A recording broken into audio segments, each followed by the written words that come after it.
What is up, Razorback Nation and Razorback family? We are back with episode 88 of Hawgs on the Hill podcast, your go-to podcast for an in-depth dive on all things Arkansas sports. We are brought to you by our good friends over at Razor Pigs. Looking good never felt so fun. Razor Pigs is the Arkansas-born brand, bringing some serious style to the golf course, tailgate, and everywhere in between. From high-quality polos to head-turning hats, they've got what you need to rep that natural state with pride. Founded right here at home and now run by a Razorback-loving family, Razor Pigs is where comfort meets cool. So go hog wild and shop Razor Pigs today at razorpigs.us and our friends over at Scarlet Letter, Arkansas's very own handcrafted spiked seltzer. You can check them out today. And if you are in Northwest Arkansas, check out the Cool Brewery Tap Room where you can get Scarlet Letter and all of its various flavors. Thursday night, Arkansas had a big win last night. How are we feeling, Hobbs? Yeah, man, I'm feeling good, man. Baseball starting to turn the corner, and basketball made up for that bad, horrible game in Florida, which we kind of all expected. So, yeah, I mean, a double bye going into the SEC tournament. I mean, when's the last time we had a double bye with still a game left, you know? Right. Yeah, I agree. Zane will be on a little bit. He's taking care of parental duties right now, so we'll give him a pass this time. So we'll start out with some baseball. But before we do, I'll say this at the start and I'll say this at the end. Tomorrow night is the big gymnastics meet with number 1 Oklahoma coming to town. They talked about it last night at the basketball game. If you were there, let's get out there and break the attendance record. That's what they're shooting for. It's going to be a whiteout. It's going to be exciting. I know the attendance record, they announced it last night, currently standing is 16,019, which was set in 2015. Bud Walton holds much more than that. So everybody that's going to be in Northwest Arkansas, let's pack the palace like we did for the men's basketball team last night. Tomorrow night for Arkansas gymnastics. I know there's going to be some nasty weather up here in Northwest Arkansas, but we got a chance to do something pretty cool and pretty special with gymnastics. If you heard Corey on, earlier before gymnastics season started, and, he was talking about this, and it's a big deal. So it's going to be senior night. So let's get out there, honor those seniors, break this record, and have a good time watching our awesome women's gymnastics team. Well, it helped that they moved the baseball game up for that. So they can whoever's at the game can just walk on over to Bud Walton and enjoy some gymnastics too. There you go. Finish watching the baseball game. Once that's over, just cruise on over to gymnastics. So, as Zane said here, he would much rather be discussing basketball with us, but he's currently supervising Play-Doh time. That sounds like fun. But yeah, so, big win last night, and we'll get to that in a little bit and all the things that entail with that. But we'll dive into some midweek baseball as Arkansas took on Oral Roberts 110-2 in this one. You saw a plethora in pitchers in this one from both sides, just getting guys some innings under their belts and getting guys out there and getting that experience. Arkansas led off and started James DeCramer, 2 innings for him, 5 hits, 1 run, and that run being earned, 1 walk, 1 strikeout. Against 11 batters, 34 total pitches. Then you switch to Ethan McAvane, 1 inning for him, 3 strikeouts against 4 batters, 15 pitches, quite efficient. Tate McGuire, 2 innings, 2 strikeouts, 6 batters faced on 26 pitches. Jackson Kircher, 1 inning, 1 strikeout on 8 pitches. Joey Lorenzini, 1 inning, 2 hits, 1 run allowed, 1 earned run, 1 walk on 22 pitches. Mark Brissy comes in for an inning, gets 3 strikeouts as well in 14 pitches. And then Jordan Martin closed it out the final inning with 2 hits, 1 strikeout on 16 pitches. Yeah, it's one of the things where you got to get some guys some innings because a lot of those guys you mentioned, like Lorenzi and Martin hadn't pitched this year, and I don't think we had seen Kircher since the first weekend of the year. So it was really good to see some guys get a chance to pitch. And it's probably a good thing we didn't run Rulem because we wouldn't have been able to see who I thought was the most impressive guy of the day was Martin. I mean, this guy has got some nasty stuff, and I wouldn't be surprised if we're talking about him towards the end of the year being a weekend type of guy because man, that kid he was already a highly rated freshman coming in, and he looked every bit of didn't look like a freshman out there. And then Brissy was right before him. He's every time he's come in the game this year, he's looked really good. So we haven't really needed guys like that on the weekend yet. But with Mississippi State coming to town and SEC play ramping up, we're going to need a deep bullpen. But right now, we're the number one pitching team in the country, metric-wise. Yeah, and that's the thing is, it's like you mentioned, you're running out of these games midweek and whether it be non-conference weekend games to get some of these guys innings because you don't want their first innings to be in crucial moments in conference play. Mm-hmm. And, especially a guy like Mark Brissy, from the innings we've seen him this year, seems very much like they're wanting to kind of insert or at least for this season, developing him into a closer type of role. And, so far from what we've seen, it looks like he's got the stuff so far and has shown up as big time, in his freshman season with his innings so far. And so, James DeCramer, he got hit and beat up a little bit, but still only kept it to earned runs. So, and then McAvane, how can you not love this guy? I know we've talked about it before. He's definitely one of my favorite players this year. The handlebar mustache, you come out to Animals by Nickelback, it's like they mentioned before in one of the broadcasts. He's just a pitcher's pitcher, man. Like you see him coming out of the bullpen, I don't know. It's just very intimidating. Yeah, we haven't even really got a chance to see him in a big moment yet. I just feel like he's a big game pitcher. I mean, right. I just, it's pretty cool to have a guy like that. And you may not think it may be intimidating up there, but when you look like that on the mound, it can be intimidating on the batter's box. So, yeah, I mean, I can't wait to see him against one of the SEC's best, hitters, like a Reese type of hitter from Mississippi State. Mm-hmm. I'm ready to see, like those moments last year when Zach Root had to face Andrew Fisher for Tennessee. I'm ready for, Hagen Smith versus Ruggiero of Oklahoma. So I'm ready for that type of matchup. Yeah, 100%. And so Arkansas wins this game, like you mentioned. Luckily, they didn't run rule it so you could get some of these pitchers in, but they did win this game pretty handily, 10-2. Took care of business against Oral Roberts and, continued the bats. We talked about them getting going Saturday and Sunday of last weekend. They continued that into today. And that all started off with leadoff man, Damian Ruiz, going 1 for 3, scoring 3 runs in RBI and takes a walk. I mean, ever since he's been slotted into that leadoff spot after the weekend in Arlington, nobody's really looked back other than, when he was dealing with a little bit of leg injury. But other than that, he's going to be in that leadoff spot, and I think they've found the spot for him. Mm-hmm. Yeah, man, you got to have that leadoff guy. I mean, when you look at the years that Arkansas has had success in the lineup, they've had a guy at the leadoff spot that gets things going. Like last year with Davalon, this year with Reeves, and we haven't really seen the pop. I know he barely missed a home run. I think it may have been last game he barely missed one, or Sunday. It was one of the two games.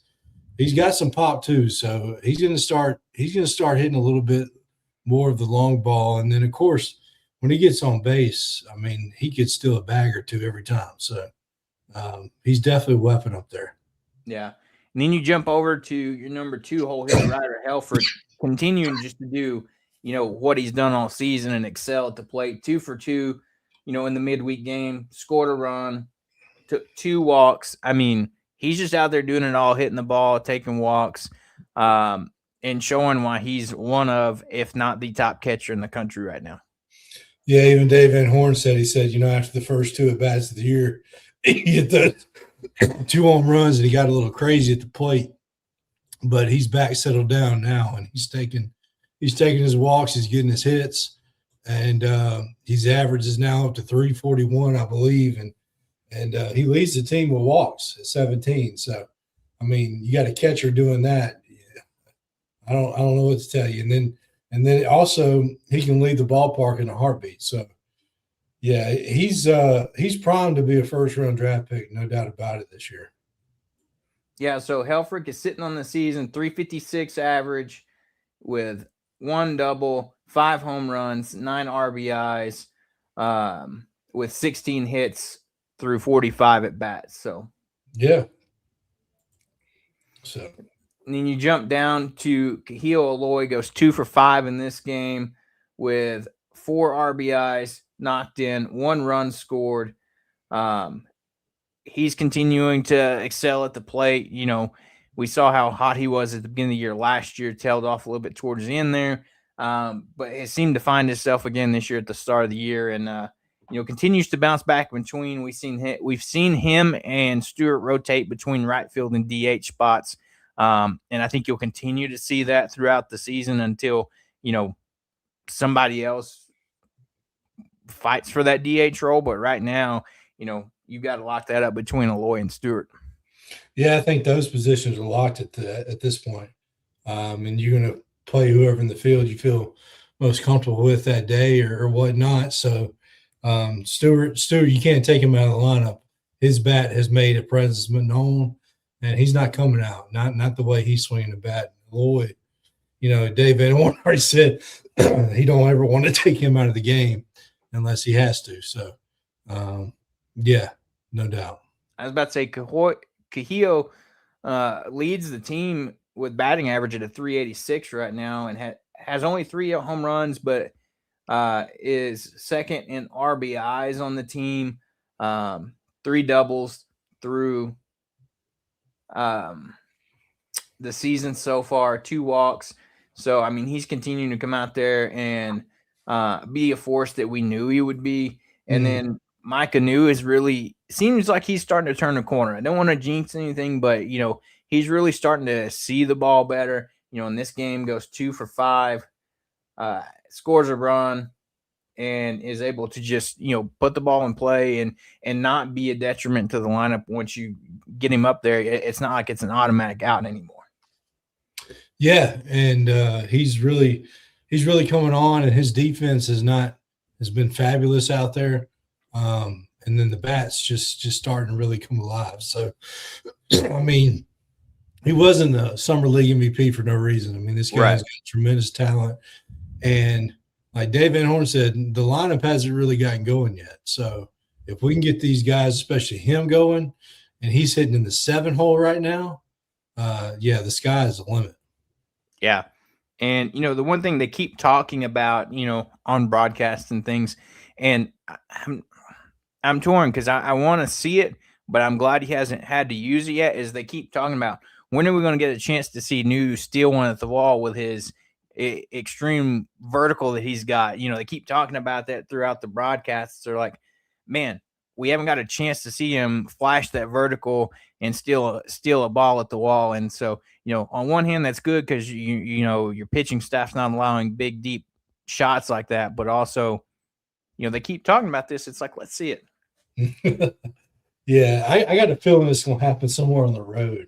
I got a feeling he's going to do it on the road where the crowd think that the ball is going to go out of the park, and he's just going to leap up and snag a ball like Matt Vincent used to do. So, yeah, I mean, I don't want it to happen because I'll probably be like, oh my God, that ball's gone. But then I'll be excited because he robbed it. But yeah, I mean, look, when you got a guy like Mike Trout out there, I'd like to see him make a play or two. It's always fun to watch stuff like that. Yeah. And then the guy we hinted at a while ago and talked around, Zach Stewart, all he does is come in this game, goes 3 for 4, scores a run, scores an RBI, takes a walk. like you said, you can't take him out of the lineup right now. Ever since he was inserted with, Aloy being out, and he had that good game, that opening weekend here in Fayetteville. Like, he's just took all that role and excelled, whether it be playing in right. And even Dave said he still played him in right, but he said he'd much rather not, because he doesn't have as much experience in right as he does left. And you're not going to move Ruiz around out of left. And so it's like, all right, you're going to get experience at right, or you're going to get put in the DH role. And I think he's, rotating between him and Lloyd, get them both playing time in right field. And plus, it's good to get Stewart experience, because you never know when, Lloyd might, have that hamstring flare up again. So it's good to have a backup plan where if you need to DH Lloyd due to maybe some health issues like that, no problem. Let's stick Stewart out in the right field.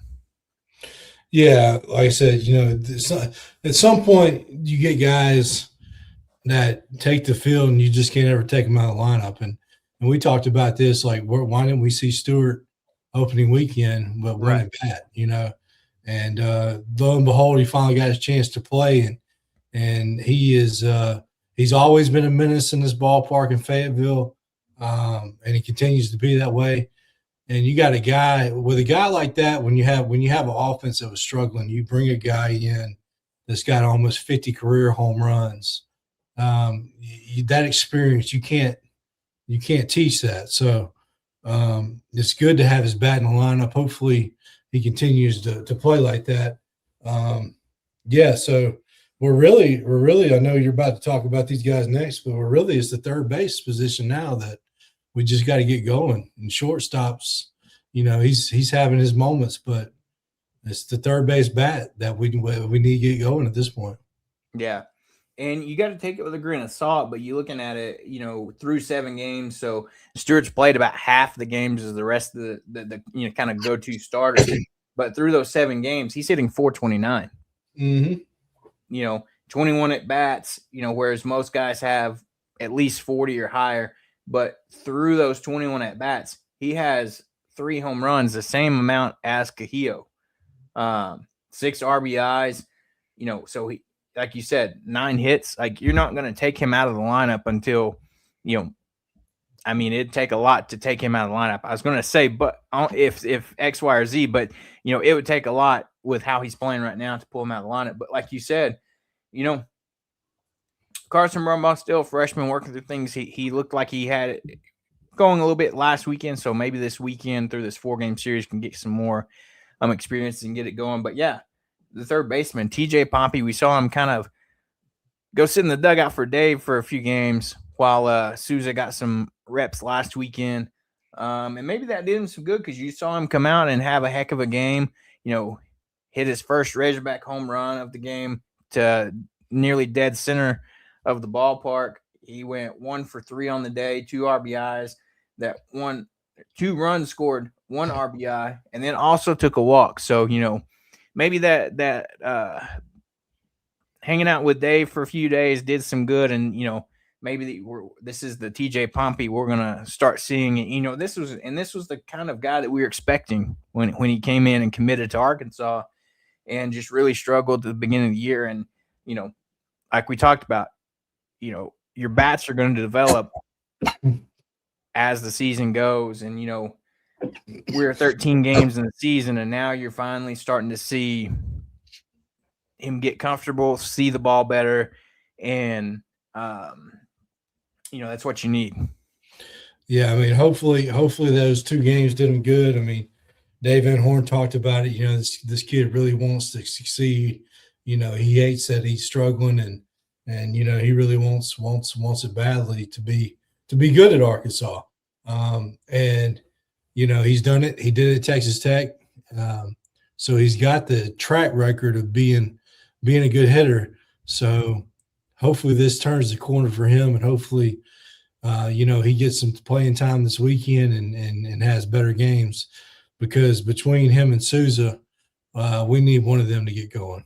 They're both kind of really in the same boat, really, when you look at their batting averages and stuff. So Souza's had really good plays defensively in the field. So I really like Souza defensively out there. But Pompey, man, he's a 15 home run, 380 hitter historically. So if we can get his bat going, that's going to be huge. Yeah, and that's the thing with Souza. We saw him this weekend, and you saw almost like it was Dave letting go of the rope a little bit, by playing him in the field, saying, "All right, it's time to see what that arm can do." I'm sure he got some type of clearance from the medical staff, doctors, whatever it may be, and now it was more or less Dave putting him in the field and letting him go do his thing and kind of work through. All right, I'm back playing in the field. Those first defensive throws, testing out the shoulder and not being afraid to go out there and let it rip. And you saw a few plays where, I know they were talking about he tried to sidearm a couple throws, and Dave wasn't happy about it and said, just get out there and let it rip, man. And so after that, you saw him, make, like you mentioned, some spectacular plays over there at third base. So, I think he's if he's not 100%, I would say he's like probably 90-95%. And that adds another wrinkle into the lineup. It's like if you need a bat and unfortunately, like as much as we love the defense from Brumbaugh, if you need a bat, slide him over to short. Like, you've got a lot of options with that, like depending on game and scenario and situations. Yeah, it's the left side of the infield. It's really the only weakness right now in the lineup, and just trying to figure out who to get going, how to get them going, and luckily we got some 4 games against Stetson and 2 more against Northern Colorado. Well, that's after Mississippi State, but at least 4 more to kind of see if we can get one of them or 2. Hopefully 2 of them going. So. Before we play one of the best teams in the country. Yeah. Like you mentioned, we got that 4-game series against Stetson coming up this weekend. As they already announced, tomorrow's game that was originally scheduled for 6 o'clock is now going to be 1. I mentioned there's supposed to be some gross, nasty weather here in Northwest Arkansas. They also moved the softball game to earlier in the day. And, weather isn't looking great for Saturday either, so there's a good chance that Sunday you could be looking at a doubleheader. But, that'll be to be determined right now. But while we're still waiting on Zane to hop on, we'll talk a little bit about basketball, but not necessarily about the game yet, as, there's really 2 big announcements yesterday, both at the game. One came out early yesterday with the whole, Tyson sponsorship with the patch. We know what they've done with, the logos on the court, the football field, etc. And it came out with the deal with the uniform patch, and we'll get into that in a minute. But in part of the title of the show tonight, huge win, huge deal, huge honor. The big thing that I was excited for yesterday is the man himself, Nolan Richardson. It was announced at the halftime of the game last night that he is getting a much-deserved statue that will be in front of Bud Walton, finally.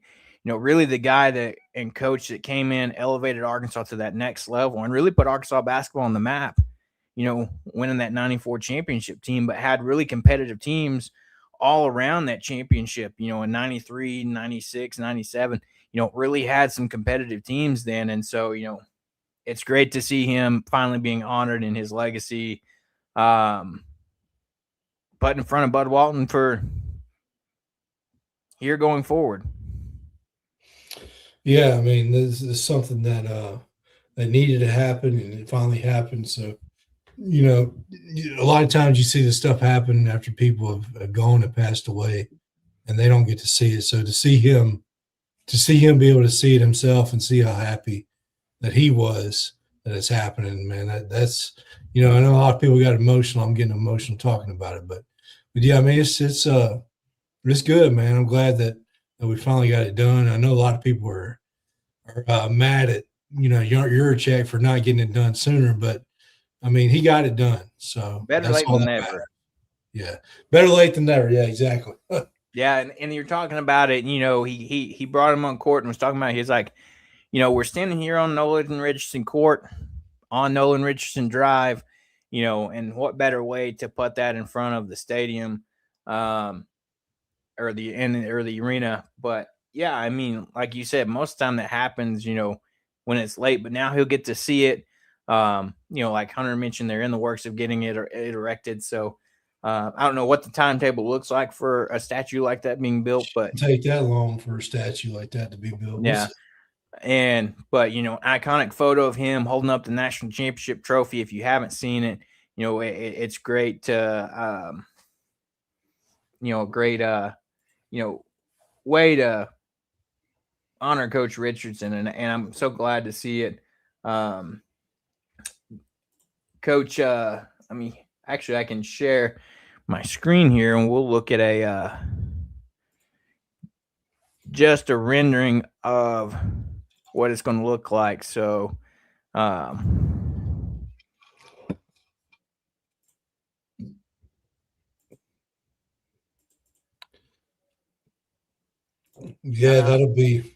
they'll put that on television quite a bit when that comes. Oh yeah, and it's gonna be right there as you kind of walk up in front of the stadium. Perfect, placement for it and everything. So that's exciting stuff. I'm glad to see it. Cal even joked after the game that it's now a clause in his contract that he's in charge of going out there and wiping the bird poop off the statue. Yeah. So it was funny to see Cal talk about that. But that kind of just you think about when Cal got hired here, what was one of the first things he did before he necessarily accepted the job? He was talking about how, he called Coach Richardson and asked, for his blessing before taking the job. So, I mean, that shows you how much Cal looks up to him, but then also, that shows how much he is important to the program. And speaking of better late than never, Zane is here to join us tonight. God. It was finally bedtime, so someone's down now. There we go. We'll get your takes on this. We were just talking about the big announcement last night of Nolan finally getting his statue that's been long overdue. Got a big standing ovation at the game last night. What's your thoughts around it? Obviously better late than never, but I definitely think he was deserving of it. I'm glad that they did do it before he eventually does move on. I think that's very important, actually, for statues. Yeah, better late than never, but, as soon as Yurchek had the mic and they brought him out, you kind of had an idea it was going to happen. But yeah, do I think it's 20 years later than it should have been? Of course. I think every other Hawk fan does as well. But again, better late than never, and he's very deserving of it. I was about to say, yeah, it was just an awesome moment to see that in Bud Walton last night. The applause, the celebration, just even like, I turned to my wife and, we looked at it, just the smile on his face. Like you could tell how excited he was about that. Yeah, for sure. And the fact that he ended it with like, I just want to hear everybody call those Hogs. And so, he's been a great person to have around the program. Cal still has him come in, from time to time. You still see him at a decent amount of games, not as many as you used to. You can clearly tell his health is unfortunately declining a little bit. But, he's still around the program, getting out to the games. And great stuff. So, big time. I mean, the only complaint I really have is at least the graphic they showed where it's going to be. I think it should face Nolan Richardson Drive, not Razorback. That's just me personally. So fair enough. but hey, no one at the university wants my opinion on that stuff. So oh well. But yeah, so great stuff there. So we'll jump over to basketball. On top of having this big honor, it's always good when you kick the crap out of Texas too. Arkansas gets a big win last night, bouncing back from that loss against Florida. You could tell the guys were fired up, especially with the statement that Cal put out before the game about how Pringle and Brazil was like, hey, we don't want any type of senior night honors before the game. He's like, we don't want to take away from the team. We want to just go out there and get the job done and get the win. And, you saw that from the get-go. This game was electric. You had plenty of highlight plays. Somebody said that we just had an in-game dunk competition throughout the entire game. Arkansas does win 105-85 on top of a career high points from Trevor Brazile scoring 28 points. How fitting for him to set his career high. His last game in Bud Walton as a Razorback. 28 points, 9 of 11 from shooting, 3 of 5 from the three-point line, 7 of 8 from the free throw line, 7 rebounds, 1 assist, 3 blocks, 2 steals, played 35 minutes. Just an exceptional game by Brazile. Yeah, I mean, it was, save your best for last. It was even like today, I was just like, oh man, like kind of dawned on me at work, like I'm not going to see Brazile in Bud Walton again. Like it's hard because like, he was there, the only kind of holdover from the previous coach. Definitely had some adversity, definitely had some storylines around him, but definitely proud to have him as a Hog, and definitely I've loved seeing kind of his growth his whole time being here, and glad he kind of ditched the funky hairstyle he had a couple years ago. Man, I was watching that the last year's tournament game against St. John's.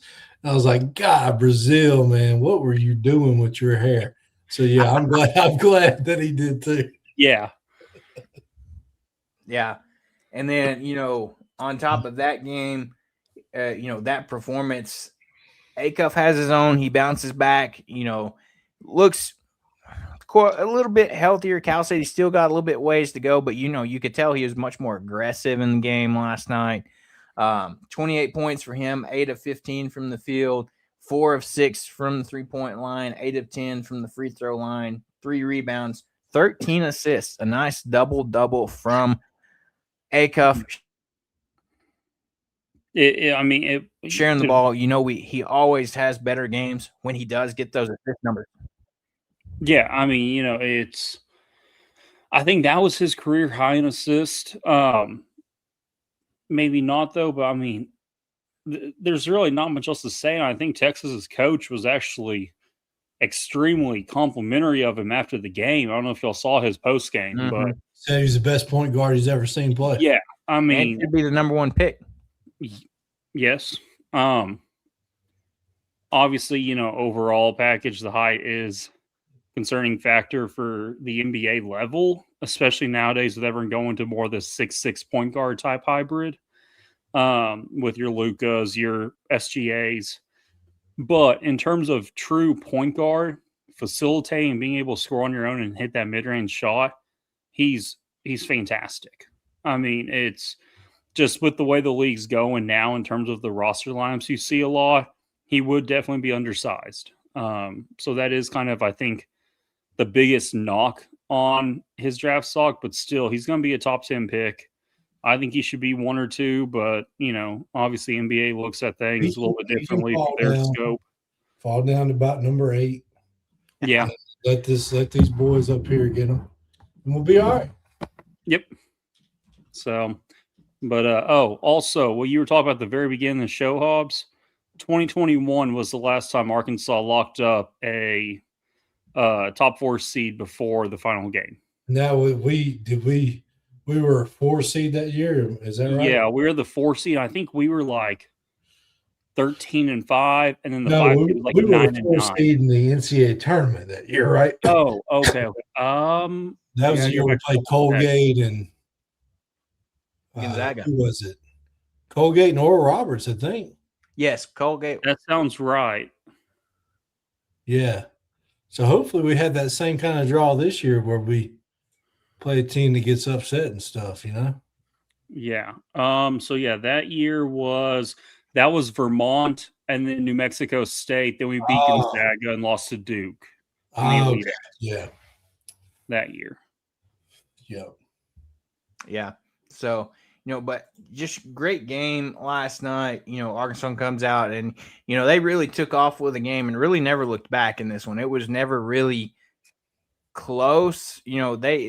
Texas at a couple points whittled it down, but, they never never really felt like, oh, this could we're going to potentially lose this game. Like the Right. game was mentally in hand from the get-go. We started like 19-4 or something like that. Yeah, and I hate it because with it being a 6:00 game, I was a little late getting there. I get there like terrible, dude.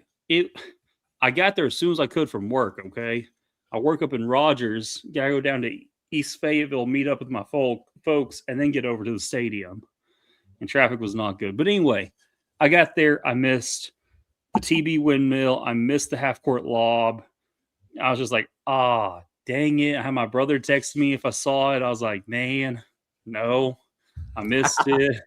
I definitely watched the highlights after those, so saw those plays.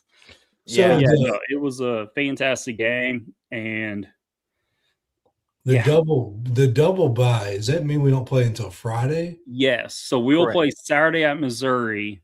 Then the tournament will start Wednesday. We will not play Wednesday or Thursday. We will not play until Friday. So we will get nearly a week of rest. Yeah, that's huge. That's huge. And then whoever we're playing, it's not going to really hurt us if we lose to them.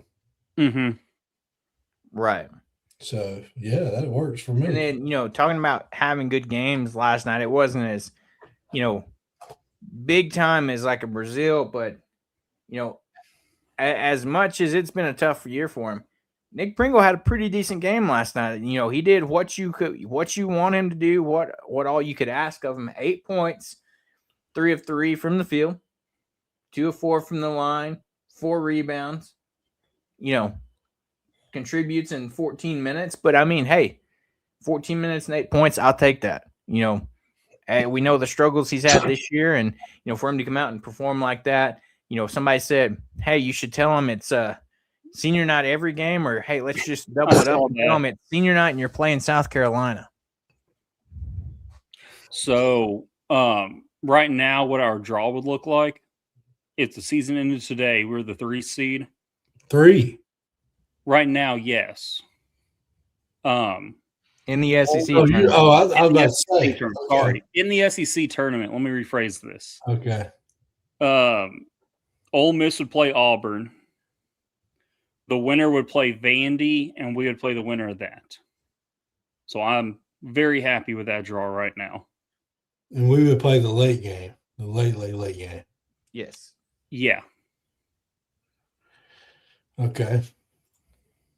Also, I doesn't mean as much right now, but I'm keeping up now with teams since smaller conferences are already doing their conference tournaments.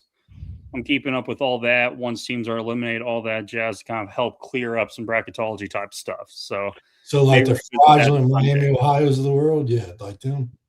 Hey, you know what? I think I covered this a few weeks ago. I kind of don't want to play Miami, Ohio. Oh my God! Please let us play them. 20-point win easily, please. Talent-wise, skill-wise, I think you're right. But at the same time, you have to account for a team that doesn't know how to lose. They have had a way. They played Ball State and Ohio and all that. Hey, they've had games where they have played from behind, closed down the last minute. Go watch that today. That's the teams you don't want to play in March because they know how to figure it out and how to win a game. There has to be something to say for that. Hey, we'll see what happens and what seed they get in the NCAA tournament. I'll not be picking them in any thankfully game. At this point, I think they're losing the first round. An 11 or a 10 right now, so we shouldn't. They're going to play an SEC school. They will in the first round. Watch what I tell you. When we get 11 of them SEC teams in there, they're going to play somebody like who's a 6 seed right now. So this was updated Tuesday. Another one comes out, I believe, tomorrow morning or tomorrow night. But Joe Lenardi's most recent, he has hang on. He's got Miami, Ohio as an 11 playing Kentucky. Oh, yeah. All right, that'd be the only time I root for them. But, I just don't see it happening. Do I think they're going to win? Probably not. But at the same time, there has to be something to take into account for a team that doesn't know how to lose. They figure it out. That's a team that you don't really like to game plan for. We'll see how they feel when they go down by 20 early. We'll see Hey, how they respond. I will gladly eat my words on because I think they're going to lose that first round game. I'm just saying. Hey, look, if they're playing Kentucky, I'm a Miami Hey, Hawks. sir, stick to baseball, okay? I'm joking. Hey, look, I did good in last year's bracket. So, Zane, let me ask you this. What are the odds that, Auburn can take care of business, beat Alabama, and we get elevated to that 2 seed in the SEC tournament?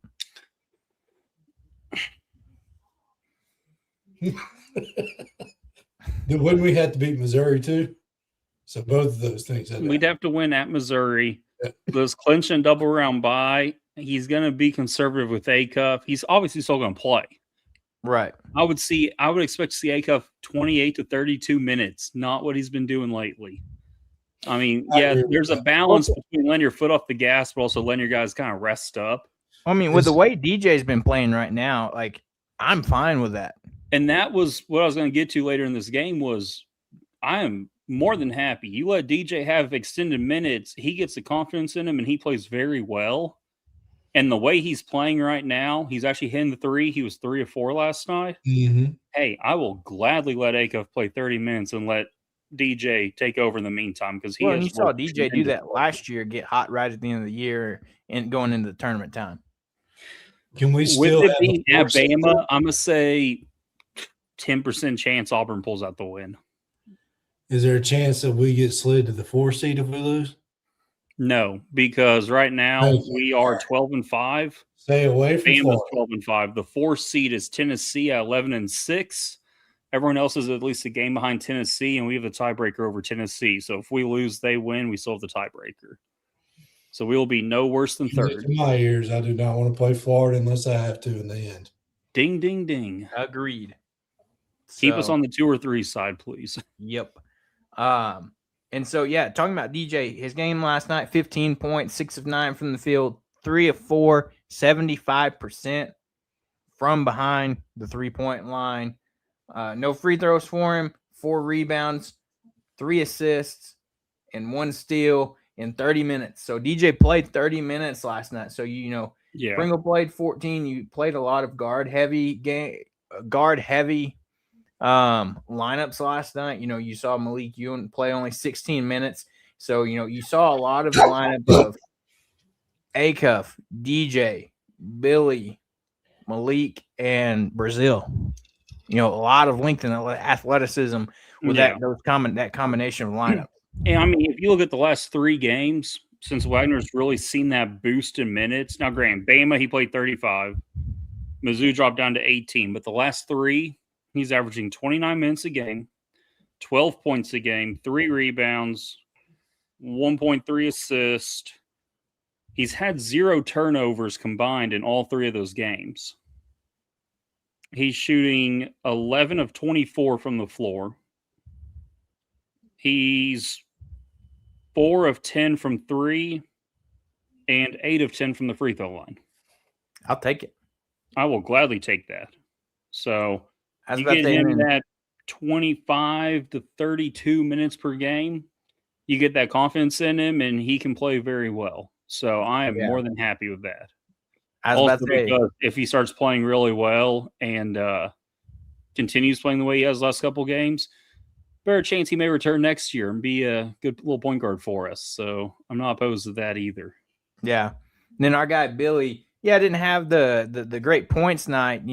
Unfortunately ended that streak of 20-point games. But man, hey, just fantastic play last night. 8 points, 3 of 9 from the field, 2 of 2 from the free throw line. Misses only 3, but 9 rebounds for him, 3 assists, 3 blocks, 3 steals in 37 minutes. Really working, those other factors of his game, getting there fighting for rebounds, contesting shots, having some highlight jams himself. He didn't put up a ton of points like we've been seeing Billy play, but it's like Cal said in his post game. I'll take that every day with the way he's rebounding and stuff in the stat sheet like that. Yeah. You want to hear his SEC stats on the season per game? Go for it. So Billy's 28 minutes, 12.8 points, 4 rebounds, 2 assists, 1.3 steals, 1.1 blocks, 1.1 turnovers, but then 57 from the floor, 82 from the free throw line. Sounds like a guy I'll be glad to have back next year. The thing that I think would keep him from leaving this year is his 3-point percentage has been 18%. So yeah, I think that's why he will be back. And I think also with it being such a deep class too. Yes. He's going to be a second round pick at this point. Like we have the money to say, hey, why don't you come back? Make more to come back and be a second round pick. Yeah. So and I agree. Like, they were talking about with the whole Bediako stuff, like your facilities are better. You have your own nutritionist, like. And then you get sent to the G League to play. Like a G League player. Just don't play in the SEC, man. And I tell you what, Billy Richmond, he's the kind of guy that carries the march in those neutral courts, man. That guy is going to be ferocious, and the other team's going to hate him. Right. He reminds me very much a good comp, and he might be a little better than the comp all around, but he gives me Devo vibes, just the way his motor, his energy, how he plays. Like he's just gonna come out there. Who was crazy in March? Devo. Yep. Exactly. So yeah, Arkansas final game of the season will be Saturday on the road at Missouri, 11 a.m. early start on ESPN. So we are on ESPN. Going to Columbia. Just go in, take care of business. Like you said, we might see some guys not necessarily being truly rested, but like Acuff playing some reduced minutes, as we've already got the seed locked up. Of course, you still want to win the game, but in the way DJ's playing, let Acuff have some rest. Get some of these other guys, Sealy, get him in the game. Let him get some experience. Continue to get that experience as we head into conference tournament time and March Madness. So, and my comp for Billy Richmond is Aldis Toney. Okay, yeah. So that's a good one. So hey, I'm a big fan of how he played. Who would be your Trey Wade comp? Ooh, who I would compare Trey Wade to? I threw that one out of left field right there. That boy was hitting them threes. You want to compare like to an NBA type player or like another Hog? Just another Hog. I mean, you remember when he showed up against Gonzaga and was just Alondas Harris. Okay. Yeah, I can see it. So, but at the end of the day, great game last night, great atmosphere, great things going on.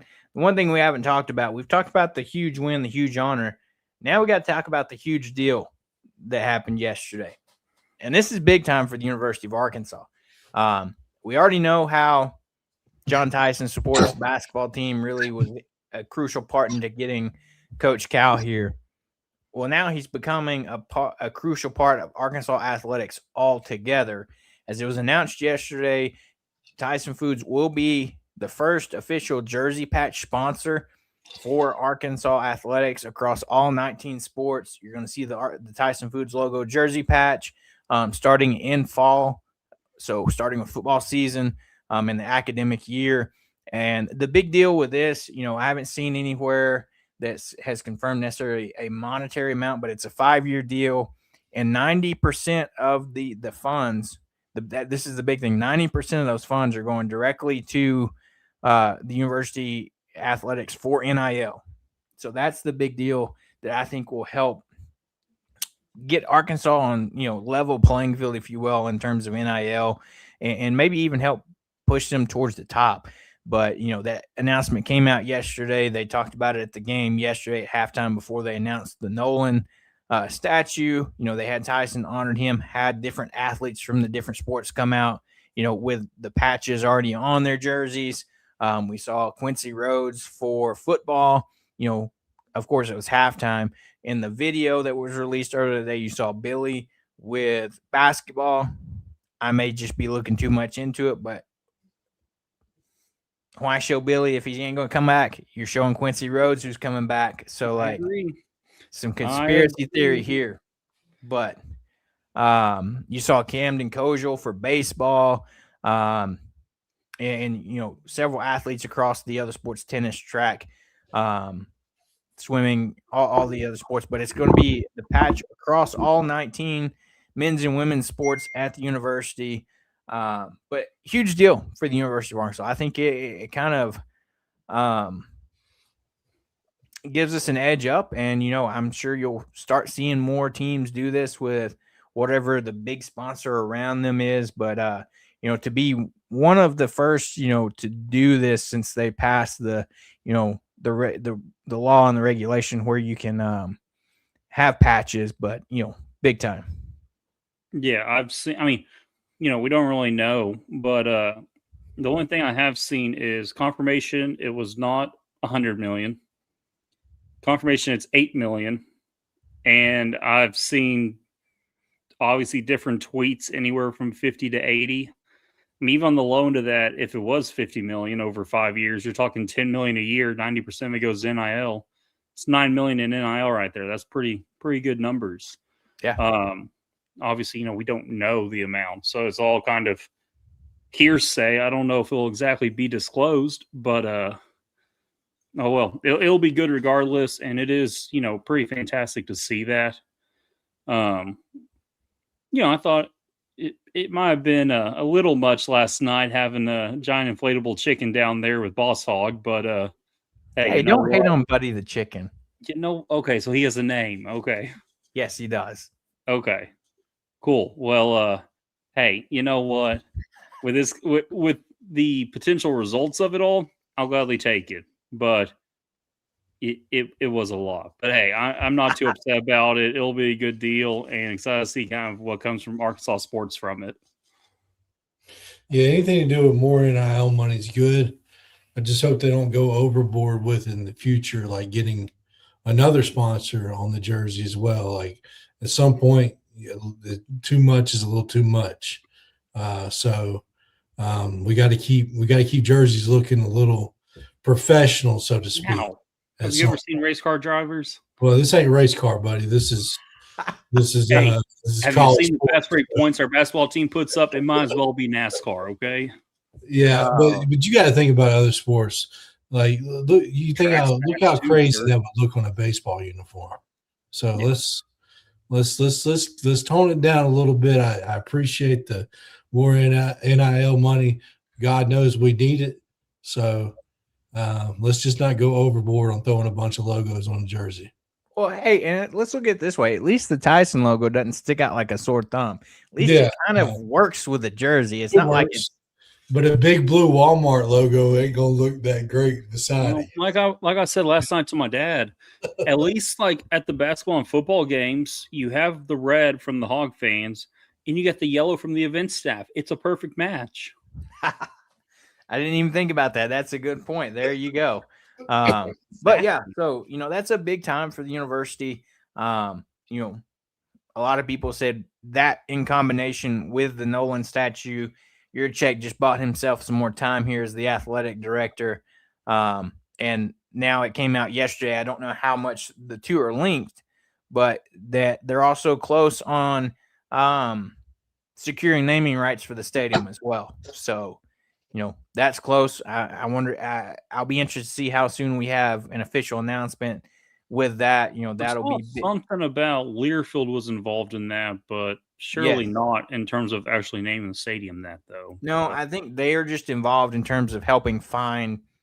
Okay, got it. That makes a lot more sense, because I was like, because they're the ones. Learfield's the one that handles all the media distribution and all the different rights for Arkansas and the athletic programs. Because that's what I was thinking, but whoever tweeted that, they didn't word it too well, because it sounded like it was like they were heavily involved with doing that. So I was like, oh boy. I wonder if this means that the logo is going to be on jerseys that they sell too. I wonder. That's a good point. I don't know. That is something I didn't think about necessarily. Right. So I don't know. Yeah, because so for the stadium, that's the one thing I hope we get figured out pretty quick, because, the deal with the Donald W. Reynolds Razorback Foundation was the previous deal. That was a 25-year deal that expired in 24. So we've went one full season without having naming rights. And, think about that's money you're losing that you're not getting for naming rights that could go towards the NIL and athletic program. But so the new deal they're looking to secure is expected to exceed $4 million. The target is anywhere from 3.5 to 5 per year. The previous deal was 25 years. I don't know if they'll do a deal that will last that long. But, this has been ongoing from late 25 on, it needs to happen. We'll see. Speculation has centered on Northwest Arkansas that any of the Fortune 500 companies, Walmart, JB Hunt, Tyson, could be in play for that. Tyson with this new sponsorship deal, I don't know if that's tied in with it potentially, or if that's their solution for it, and then maybe you have the JB Hunts or somebody like that step in and do something with the stadium. But yeah, I'm excited. Dillard. Do what? Let Dillard's from Central Arkansas come in and do it. Fair enough. Hey, as long as it doesn't sound weird and it flows, whatever Razorback Stadium, I am fine with it. So, but yeah, I mean, lots of big things happening. So we're going to see what happens with that. Hopefully it's secured before football season begins. I really hope so, because you need the NIL coming in. But, we mentioned it at the top of the show. We'll mention it again here. Arkansas gymnastics, big time meet coming up tomorrow night. Tentatively scheduled for 7:15. We mentioned the weather. I don't know if they'll move it. I hope not, because that allows plenty of time for people to get there. As Hobbs mentioned at the beginning of the show, people finish up watching baseball and just head on over to Bud Walton and pack the Palace for the gymnastics meet. So, but number 8 Arkansas will be hosting number 1 Oklahoma. It is going to be a whiteout, but it will be also senior night, where Arkansas will honor all of its seniors for Reese Droder, Frankie Price, Morgan Price, Leah Smith, Callie Swaney, and Cammie Weaver. So all those going to be honored. Doors will open up at 6:15, and team intros at 7:15, and the first vault at 7:30. You can get your tickets online or in person at the Razorback Ticket Center. But hey, that would be cool. Let's show up and break this record. I'm excited. I would love to see it happen. Coach Weber and hype man Corey came out during the basketball game yesterday and was like, hey, let's pack the Palace just like this and break this record. As we mentioned, that record is 16,019. Bud Walton can easily eclipse that. So, let's get out there and do it. That's big time for this Arkansas gymnastics program. But we'll jump over. So Arkansas baseball, we talked a little bit about the midweek game, but now we jump into four game series against Stetson. As we've already established, tomorrow's game moved up to 1:00 due to weather. Be on the lookout for a potential doubleheader at some point this weekend, probably Sunday, with Saturday supposed to be pretty rough. I wouldn't expect baseball to be played then, but what's kind of the scouting report for Stetson, Hobbs? They've got a few good arms. They haven't really fared well against teams like Minnesota, Florida, St. John's this year. So when you look at their 5-8, and they've beaten Virginia, but Virginia just lost to Charlotte 14-0 the other night. So they may be in for a bad year with their coach leaving to go to Mississippi State. But I mean, you never know with Stetson. They've had some moments in their program where they've beaten some teams, that they weren't supposed to. But that we've got to play well. They're an older team, just like most mid majors are, and so yeah, they're probably, if I had to say, they're probably the weakest team we've played yet, as far as on the weekend so far. So we need to look like we're supposed to. I'll say that much. Yeah. So going into this weekend, a little bit of the history. So the Hogs and Hatters will meet on the diamond for the first time in history this weekend. And Coach Van Horn began his coaching career in 93. Stetson head coach Pete Dunn, 1980 to 2016. Closely linked by wins, but this weekend you're going to see same rotation. Geckel Friday, Dietz in the second game Saturday, TBD, and Colin Fisher on Sunday, and then Monday TBD. We'll see who that's going to be. You got a couple options there. I wouldn't be surprised to see maybe a Peyton Lee run out there and get another opportunity to go out there again. But also for Sunday, in Sunday's game against Stetson, whether it be one game or two, Arkansas will don the fantastic gold hats for childhood cancer awareness. I always love it every year when they wear that nice yellow gold hat. The Razorbacks are 4-1 all time in the hats, which are first worn in childhood cancer awareness game during the 2021 season. So in 2021, we beat Arkansas State 8-4. 2022, we beat Arkansas State 10-1. 2024, we beat Missouri State 12-7. 2025, we wore them and beat UCA 9-2, and the only loss was in 25 last year when we lost 14-13 to Missouri State in 10 innings. So, yeah, it's always cool to see the yellow hat out there, and I always get asked, "What's this for?" So it's for good cause. We're not just wearing yellow just to wear yellow. So it's not some weird alternate hey, but now to Zane's point, the gold yellow hats with a Tyson sponsorship, it works. Yeah, I mean it looked good. I'm not gonna lie to you, it would look good. Now, my question is, how many people are going to throw a fit on social media saying that's why? With it been happening for a few years now, I would hope not, but some people. I mean, I'm not going to make those people. I still feel like who are like, "Wow, sign a deal with Tyson. Now we're wearing yellow hats for baseball." Yeah, and when you look at the offensive numbers, like when you look at last year's up to this point, 13 games in, the team's hitting 318. This year's team's hitting 289.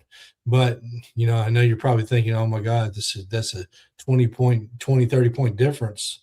That's not good. Last year's team only has 5 more hits than this year's team does. So it's not one of the things where it's a drastic difference as much as people think it is. Right. Now, the strikeouts are way higher than they were last year, and the walks are way lower. That's the difference. But I feel like this team is taking a turn. The way they've been playing the last 4 games, their approach to the plate, they're not all sick like they were the other week. So I feel like they're taking a turn. And if we have the type of weekend that we're capable of, we could definitely be hitting over 300 by SEC play. 100%. So you look at the pitchers for sure for Stetson this weekend. Friday, tomorrow, they're starting Zane Coppersmith. He's 1-1 on the season with a 14.40 ERA. I was hoping his stats would at least be decent with my name, but they've got some decent arms. But man, I guess I'll have to walk out there and be the better Zane. I don't know. Yeah. And then your Saturday guy, TBD, of course, Saturday is going to be Ethan Phillips. He's 1-1 on the season. Much better ERA, 2.57. So, sorry, Zane, your counterpart here has not had a great start to the season. So. Man, you know what? Hey, my ERA is 0, so I'm the better Zane, I guess. I don't know. Oh, man. 0 with an asterisk by it. Okay, you know what? We don't have to emphasize that part, okay? But I played baseball in 6th grade to let you know, okay? Do you have those stats? No, I was right field. No one ever. I was the guy no one ever came to. I only played in 6th grade. So did you have 100? Did you field a 1,000? Well, I did hit a triple But I didn't realize that you couldn't run through it like you could first, so I ran past third and came back and got tagged out. Oh my God. Hey, in my defense, I played T-ball like in kindergarten. He And then I ran never played third baseball base. until 6th grade. And there's a reason I only played Run 1 year. straight to the dugout? Like, where are you going? No, I was sprinting to third. I ran a couple steps past it. Whenever I was walking back, they tagged me. Oh man, that's tough. Oh man. In other news for Northwest Arkansas, Fayetteville High School is looking for a new coach. As it was announced today, Casey Dick has left Fayetteville High School and is headed to Rockwall Heath down in Texas, near where he's from, to take the head coaching there. So, he put in his resignation today and headed to Rockwall, Texas. So, former Razorback is headed closer to home. I wonder if that's got anything to do with that tweet he made. Maybe One that's what can the assume and quarterback wonder. Hey, Rockwall, they're 6A in Texas. They're like the big classification, so it's not like he's downgrading too much to get closer to home either. Yeah. He's still going to be doing pretty good. Can't blame him for wanting to be closer to home, but hey, now in hindsight, can't blame the quarterback at all for coming a year early. Right. And then, not to end the show on a sad note, but it was announced yesterday, former Arkansas and Notre Dame head coach Lou Holtz passed away yesterday. Unfortunate, had some great years here at Arkansas before headed to Notre Dame. He's mainly remembered for Notre Dame due to winning the national championship there, but still had some great years and with Arkansas football and the program, and was able to get back to Arkansas, one last time, this past season when Arkansas played Notre Dame. So, he is at the game and everything. And so, thoughts and prayers go out to his family as, legendary coach Lou Holtz passed away. But, big things this week in Arkansas sports and some sad things, but overall a busy week in Razorback country. Yeah, been a busy week, a lot going on. So I was about to say, and Hobbs has alluded to earlier in the show, it's about to get busier with baseball conference play starting. Softball starts conference play this weekend. You're about to have conference tournaments, March Madness. It's going to be lively around here, and we'll be covering it all for you guys. So, as we get ready to wrap up here, you guys ain't got any final thoughts as we head into this weekend? What I always got. Come on, Hobbs. You never have final thoughts. Well, we got an easy weekend compared to the ones that are coming up. So, Man, I hate when you say that. I wish you'd knock on some wood. I wish you would knock on wood. He doesn't believe it. Basketball is not facing like a huge game. It's not the end of the world if we lose. Battle line rivalry. What are you talking about? Baseball, I have the utmost confidence in the world in this baseball team. I have no doubt about this team performing. They're back on track, and the weather's going to be warm. It's go time. If we split the series, I am so mad. We're not splitting against Stetson. Hey, maybe Zane comes out and has a good game on Friday. Man, that's man. I sure hope not. 14 ERA, golly. But can't even count that high. Oh man. But with that, we'll get ready to wrap up here. As always, don't forget to like and subscribe to the show on YouTube, Apple Podcast, Spotify. Make sure to hit that like and subscribe button on YouTube. That way you don't miss any time we go live and any of the content. As like we said, stuff's going to be ramping up here in the next few weeks, and we will be bringing you guys all the Razorback content. We'll be back here on Sunday for your Razor recap to talk through all things this weekend and, what's the status of all the games and the potential double headers that happens and where we're slated for conference tournament next weekend, as we pretty well know, but we'll keep you updated on all of that. So with that, from Zane, Hobbs, myself, we're going to get out of here. Everybody have a great rest of your week, a great Friday. Get out there to the gymnastics meet tomorrow night, and let's break that record. And we'll see you on Sunday for your Razor recap. See you guys, and whooping.